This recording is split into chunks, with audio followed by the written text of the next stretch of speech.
ابو لہب کا اصل نام عبد العزیٰ بن عبد المطلب تھا۔ اس کی اصل کنیت ابو عتبہ تھی، لیکن اس کے والد حضرت عبد المطلب اس کے چہرے کی سرخی کی وجہ سے اسے ابو لہب پکارتے تھے۔ غزوہ بدر میں ہلاک ہونے والے سرداران قریش کی تعداد 24 بتائی گئی ہے، جن میں سر فہرست ابو جہل تھا۔ ان کی لاشیں مقام بدر کے کنویں میں پھینک دی گئی تھی۔ واضح رہے کہ ان تمام ہلاک ہونے والے کفار قریش میں ابو لہب شامل نہیں تھا، کیونکہ اس نے معرکہ بدر میں شرکت نہیں کی تھی اور اپنی جگہ کسی دوسرے کو غزوہ بدر میں شرکت کے لیے بھیج دیا تھا۔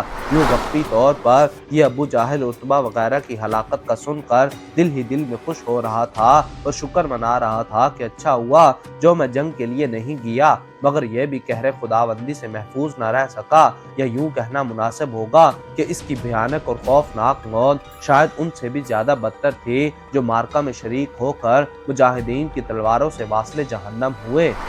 ناظرین، اس کو ابو لہب کہنے کی ایک وجہ یہ بیان کی گئی ہے کہ اس کے والد نے اسے ابو لہب یعنی شعلے کا باپ کہا ہے، اور اس کی وجہ اس کی خوبصورتی اور دلکشی تھی یا اس کے سرخ گال تھے، مگر یہ اور اس کی بیوی ان دونوں کا شمار ان بدبخت ترین لوگوں میں ہوتا ہے جن کی مذمت میں اللہ پاک نے قرآن مجید کی ایک پوری سورت لہب نازل فرمائی۔ چنانچہ فرمانے رب العالمین ہے، ابو لہب کے دونوں ہاتھ ٹوٹ جائیں اور وہ تباہ ہو جائے، کیونکہ اس نے ہمارے حبیب پر ہاتھ اٹھانے کی کوشش کی، اسے اس کے مال نے کچھ فائدہ نہ پہنچایا اور نہ ہی اس کی کمائی نے۔ ان قریب وہ شعلوں والی آگ میں جا پڑے گا، اور اس کی عورت جو کانٹے دار لکڑیوں کا بوجھ سر پر اٹھائے پھرتی ہے، اس کی گردن میں کھجور کی چھال کا وہی رسہ ہوگا جس سے کانٹوں کا گٹھا باندھتی ہے۔ قرآن پاک کی اس صورت سے یہ بات تو معلوم ہوتی ہے کہ ان دونوں نامرادوں کے لیے دردناک عذاب تیار ہے، جس میں اب بھی گرفتار ہیں اور ہمیشہ رہیں گے۔ آج ہم ابو لہب کی بھیانک موت کا ذکر کریں گے۔ چنانچہ حضرت ابو رافع رضی اللہ تعالیٰ عنہ فرماتے ہیں کہ میں حضرت عباس بن عبد المطلب کا غلام تھا، جن دنوں غزوہ بدر کے لیے کفار قریش روانہ ہوئے۔ میں زمزم کے حجرے میں پیالے بنایا کرتا تھا۔ میں بہت کمزور آدمی تھا۔ جب ہمیں معلوم ہوا کہ بدر میں قریش تباہ ہو گئے ہیں اور اللہ نے ان کو ذلیل و خوار کر دیا ہے، تو اس خبر سے ہم نے اپنے آپ میں قوت و طاقت محسوس کی۔ ان دنوں کا واقعہ ہے کہ میں ایک دن حسب معمول اپنے کام میں مشغول تھا۔ ام الفضل میرے پاس بیٹھی تھی۔ بدر کا واقعہ پر ہم بے حد مسرت تھے کہ اتنے میں بد کردار ابو لہب اپنے پیر گھسیٹتا ہوا آیا اور خیمہ کی رسی پر آ کر بیٹھ گیا۔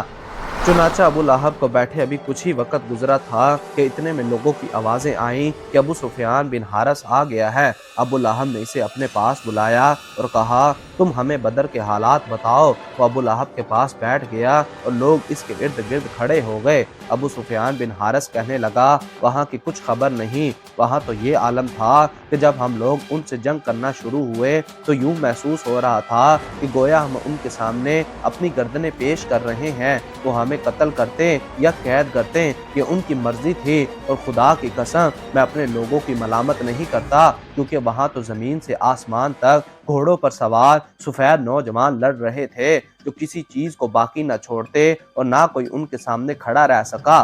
حضرت ابو رافع فرماتے ہیں، میں نے یہ الفاظ سنے تو مارے جوش کے میرے منہ سے نکلا، یہ فرشتے ہوں گے۔ ابو لہب کا یہ سننا تھا کہ اس نے میرے منہ پر زوردار تمانچہ رسید کر دیا۔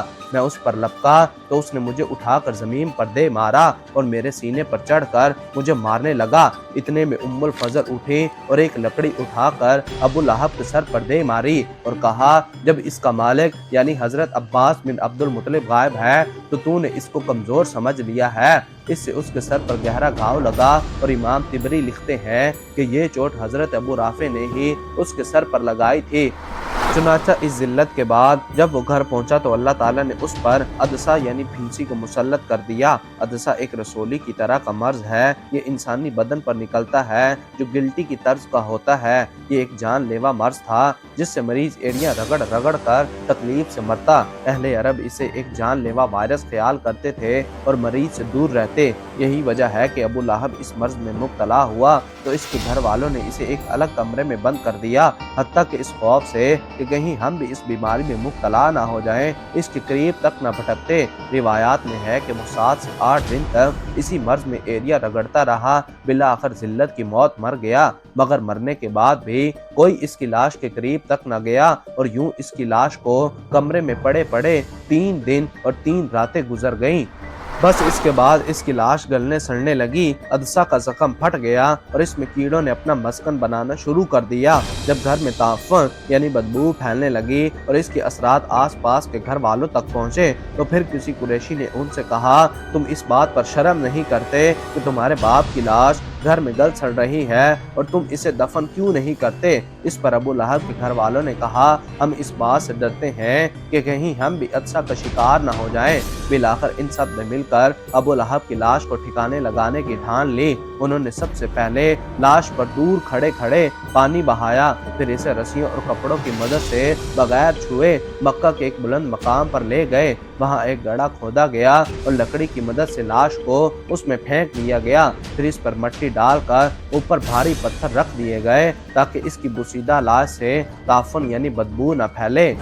عزیزان گرامی، اگرچہ ابو لہب غزوہ بدر میں شرکت کے لیے نہیں گیا تھا، جس کی وجہ سے مجاہدین کے ہاتھوں واسطے جہنم ہونے سے بچ گیا، مگر پھر بھی وہ عذاب الہی سے کیسے بچ سکتا تھا جو اٹل ہے اور ہر صورت مسلط ہو کر رہتا ہے۔ غزوہ بدر کے فوراً بعد جو ابو لہب کی یوں عبرتناک موت ہوئی تو اکثر قریشیوں کو اپنے انجام کی فکر بھی لاحق ہو گئی۔ روایات میں ہے کہ ابو لہب کی اولاد میں سے درہ نے اسلام قبول کیا اور حدیث کی راوی بھی بنی، اور وہ لوگ جنہوں نے دین اسلام کی حقانیت کو نہ پہچانا ان کے لیے اللہ رب العزت نے فرمایا، جن لوگوں نے ہماری آیتوں سے کفر کیا ان قریب ہم انہیں دوزخ کی آگ میں جھونک دیں گے، جب ان کی کھالیں جل جائیں گی تو ہم انہیں دوسری کھالیں دے دیں گے تاکہ وہ مسلسل عذاب کا مزہ چکھتے رہیں، بے شک اللہ غالب حکمت والا ہے۔ دعا ہے اللہ پاک ہمیں ان لوگوں میں شامل فرمائے جن پر اس کا انعام ہوگا اور ہمیں ہدایت کاملہ سے سرفراز فرمائے، آمین ثم آمین۔ ویڈیو پسند آنے کی صورت میں اسے زیادہ سے زیادہ لائک اور شیئر کر کے ہماری حوصلہ افزائی کریں۔ ہماری نئی ویڈیو آنے تک اپنے دوستوں اور گرد و نواح کے لوگوں کا خاص خیال رکھیں۔ خدا حافظ۔